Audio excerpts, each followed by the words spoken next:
Alright guys, now we are on to our third and final video that has to do with leg shaping techniques. And if you haven't seen the first two videos, please go back and watch them, more so in a sense that I don't care about the views, I want you to know about what's going on here.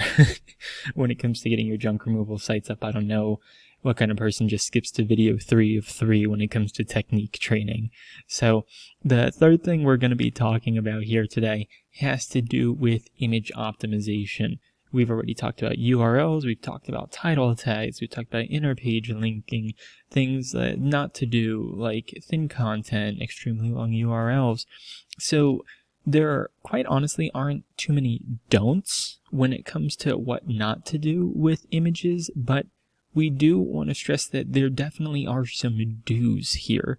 And what I mean by that is that this isn't going to negatively impact your site. These are only going to be things that help because they are subtle, small changes that exist that can give you a leg up when it comes to what you're doing versus what your opponent's doing. So, competition. Don't know where my head's at today. Must be the hat that's a little too tight for my head. But anyways, getting into what I just wanted to use as an example here was this image. I chose this one. I typed in junk. It popped up. And as we can see, this is a very large file. There's nothing else on here. It's just a big picture. And the reason why I'm using this as an example is because clearly we're never really ever going to have images that are this big that are on our web pages when it comes to junk. So the first tip, trick, whatever you want to call it here, for helping is making sure that you're resizing your images. And we can do that by simply just looking up like an image resizer.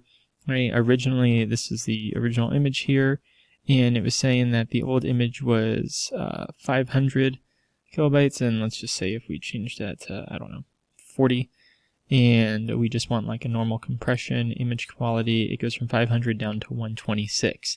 Now some of you guys might be saying, oh, that's not too much, and I understand it's not too much. But what we're getting at here is as we go through adding all of the images to our site, that file size difference is slowly going to add up.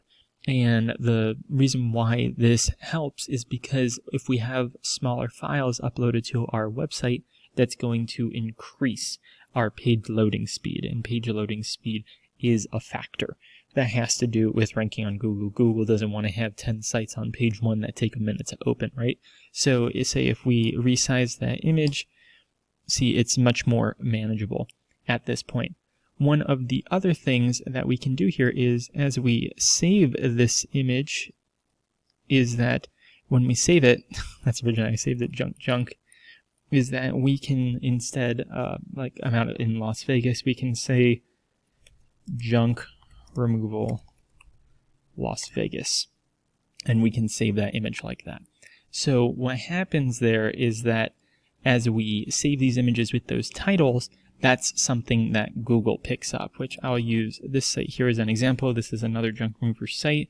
So see, we have our title tags, like something that we've covered before, but if we look at the image names, we use this one, and we open that image in a new tab here. Let me slide this up. You can see a state clean out, so the service, and then the area, Bel Air North. So changing the names of your images as you're uploading them is just another very subtle trick to help with your ranking. And the third and final one is going to be your alt text, something that I sometimes, I don't want to admit it, but sometimes I forget to do until I realize to check it, because, we all have to, or should have, systems in place. But really making sure that we have alt text on all of our images. If you're not familiar with alt text, what that means is that it's going to be something where it helps with the visually impaired, where you're just simply describing the images that are on there.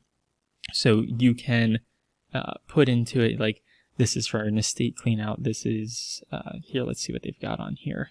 So we'll go to inspect. Let me move my face out the way. alt text right here. See where it says alt? Furniture that was removed from an estate cleanout. So it's descriptive if someone's not sure that that's the back of a truck and they have a reader on there, that's what's going to read out. But again, we have a service right that's tucked into there. So we've now taken what we thought were just pictures and we've made the website go a little bit faster because we've resized those images. We've changed the titling of those images so that when Google sees what the title of the image is, we have the keyword in there. We have the keyword tucked into the alt text so that people with visual impairments, one, can see what's going on, and two, I guess it's a weird way of saying that, they know what's happening, but they also have, just having the alt text on there, Google rewards that. They want a site to be as complete and as functioning as possible. And if we're not sure what pictures to use, best course of action, guys, is just to use the ones from your job sites as you upload them. And that's something that we can get into with later videos, how that in itself, using pictures from the jobs that you do, can also still increase your ranking factors for those areas. So I know it was a little lengthy between the 3 videos, but I really hope these all help. You take care, guys.